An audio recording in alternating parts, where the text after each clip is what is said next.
Sejam bem-vindos a mais uma reflexão bíblica proposta no canal do Grupo São Jerônimo. Hoje celebramos a solenidade de Pentecostes e o ponto de partida da nossa reflexão são duas perguntas. Que relação existe entre Atos 2, 1 a 11 e João 20, 19 a 23? Por que o Evangelho nos faz retroceder ao entardecer do domingo da ressurreição, enquanto a primeira leitura nos coloca 50 dias após esse domingo? Embora vivamos o tempo pascal como se fosse um único dia, o dom do Espírito Santo é comunicado com finalidades específicas em cada uma dessas leituras. No entardecer do domingo de Páscoa, o Espírito é dado como em Gênesis 1, versículo 2 e Gênesis 2, versículo 7, pois com a ressurreição do Senhor Jesus, estamos diante de uma nova criação, tanto do mundo como do ser humano. Já em Atos 2, 1 a 11, o dom do Espírito tem a ver com a manifestação pública da Igreja, e, nesse sentido, evoca o batismo de Jesus. Assim como o Senhor começou a sua missão pública após a sua unção no Rio Jordão, os apóstolos, germes da Igreja, deram início à sua missão. Se na oitava de Páscoa refletimos sobre João 20, 19 a 31, incluindo a manifestação do Senhor a Tomé, hoje os versículos são propostos em função da comunicação do Espírito Santo aos apóstolos, que são as primícias da nova criação em Jesus ressuscitado. Por isso, a aparição de Jesus, sinal da sua glorificação, está situada no entardecer do primeiro dia da semana, isto é, o domingo da ressurreição. Para o autor do quarto evangelho, a comunicação do Espírito Santo serve para realizar a promessa que Jesus havia feito durante a última ceia, João 16, 20 a 33. Assim, a Eucaristia fica duplamente significada como presença do ressuscitado mediante o dom de seu Espírito. Ela é a fonte e o local do perdão a ser dado e a ser recebido, pelo qual se experimenta a paz, isto é, o bem-estar pleno da graça concedida, qual dom da justiça, operada no amor, doação da cruz, cujo fruto é a redenção da humanidade, novamente direcionada para a realização do plano original de Deus, ao criar o ser humano à sua imagem e semelhança. Gênesis 1, 26. A diferença de João 20, 19 a 23, quando faltava Tomé, Atos 2, 1 a 11, afirma que todos os discípulos estavam reunidos no mesmo lugar. Versículo 1.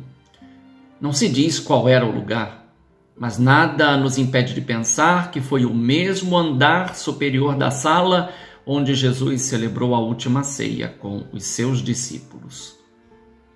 De fato, o versículo 2 afirma que o vento impetuoso encheu a casa onde se encontravam.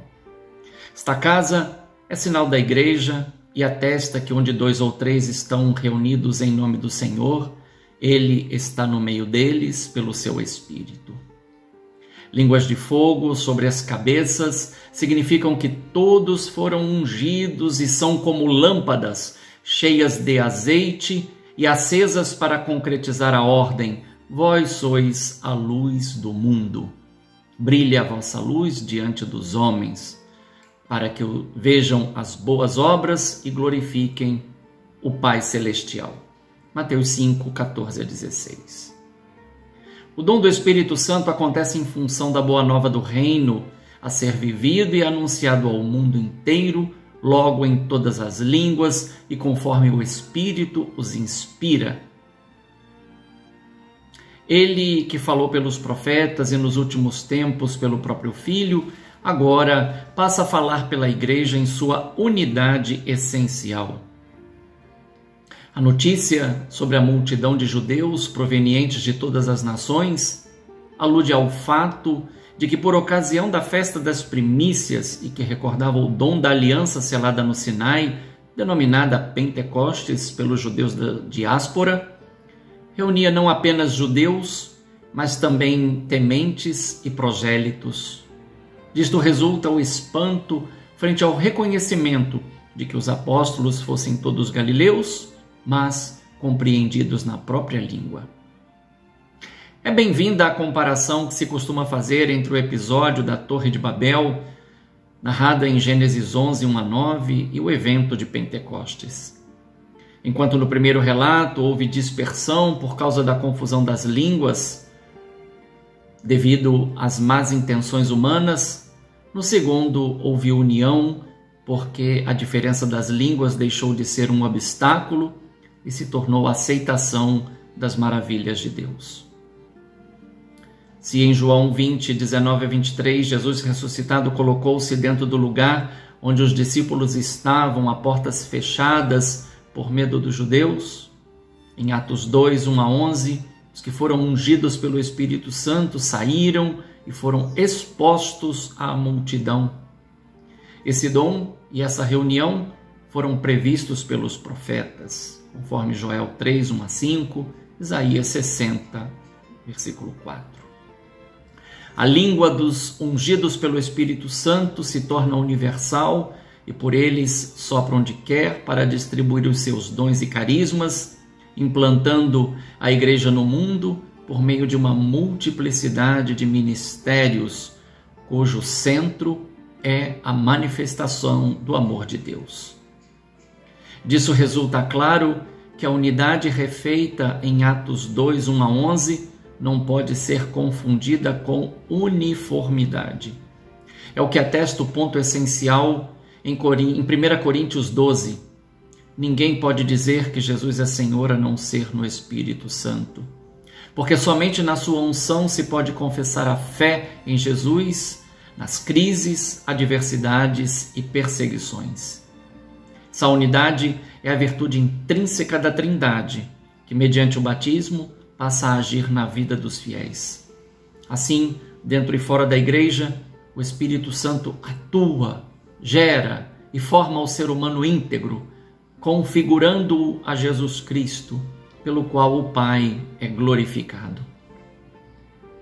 Diante das incertezas dos nossos tempos, Pentecostes nos convida a comunicar a presença de Jesus Cristo ressuscitado e a transmiti-lo em nossas palavras e ações. Transmitir o real sentido da saudação de paz. Quando disse a paz esteja convosco, estava dizendo o bem-estar pleno esteja convosco. Se queremos, portanto, cuidar de nós e do mundo, lutemos contra tudo o que nos desune, divide e separa, a fim de que resplandeça em nossas palavras e ações o amor de Deus revelado no mistério pascal de Jesus Cristo. Fraterno abraço e uma abençoada solenidade de Pentecostes.